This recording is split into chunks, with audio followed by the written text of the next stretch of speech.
بسم اللہ الرحمن الرحیم۔ یہ ہے احمد نصیر جو کہ دو بہنوں اور اپنی ماں کا اکلوتا سہارا تھا۔ کچھ عرصہ قبل یہ یونان کا غیر قانونی سفر اس نے اختیار کیا اور راستے میں ایجنٹوں کے وحشیانہ تشدد کے نتیجے میں احمد نصیر نے جو ہے اپنا دماغی توازن جو ہے وہ کھو دیا اور یونان کے جنگلوں میں بھوک پیاس اور زخموں کی شدت کی جو ہے بدولت اور زخموں کی شدت کی وجہ سے احمد نصیر نے اپنا ذہنی توازن کھو دیا اور اس کے بعد آہستہ آہستہ ان زخموں کی وجہ سے اور بھوک اور دیگر مسائل کی وجہ سے احمد نصیر اپنے خالق حقیقی سے جا ملا۔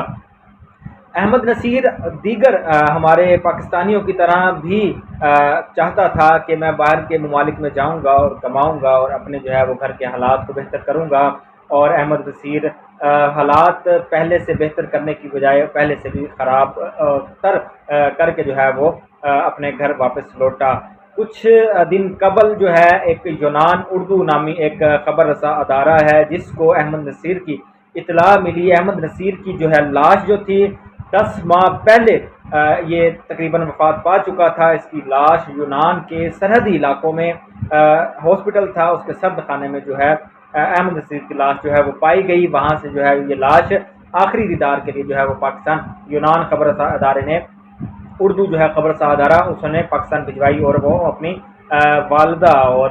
اپنی دو بہنوں سے ملاقات کرنے واپس پاکستان میں آئی۔ تو کہنے کا مقصد یہ ہے کہ آپ اپنے حالات کو بہتر کرنے کے لیے یا اپنی معاشی زندگی کو بہتر بنانے کے لیے غیر قانونی اور غیر محفوظ طریقوں کو اختیار کرنے کی بجائے جو کہ آپ کی زندگی اور آپ کے گھر والوں کے لیے انتہائی خطرناک ہیں، ان طریقوں کو اختیار کرنے کی بجائے آپ مہذب کوئی اچھے اور قانونی طریقے اختیار کریں، نہ کہ آپ جلد امیر ہونے کے جھانسوں میں آ کر اس طرح کے اقدام اٹھائیں اور احمد نصیر کی طرح اپنی جان کی جو ہے پرواہ کیے بغیر اس طرح کے اقدام اٹھائیں اور اپنی جان کو گنوا دیں، اور اس کے بعد آپ کے گھر والوں کے لیے جو قیامت بنے گی وہ تو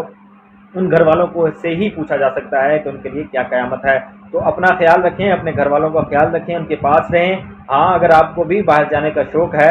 تو قانونی طریقہ اختیار کریں، غیر قانونی طریقوں سے اجتناب کریں۔ اپنے گھر والوں کا خیال رکھیں، مجھے دعاؤں میں یاد رکھیے گا۔ السلام علیکم۔